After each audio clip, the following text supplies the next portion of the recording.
You ask Tiger to solve. This deals with linear equations with one unknown. The final result is x equals -24.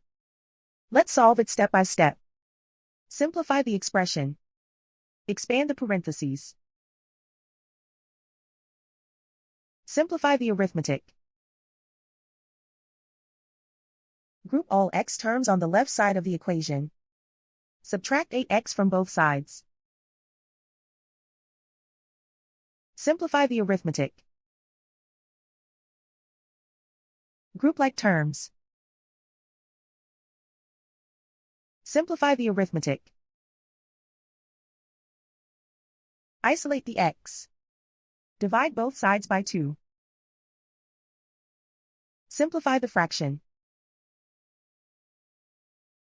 Find the greatest common factor of the numerator and denominator. Factor out and cancel the greatest common factor.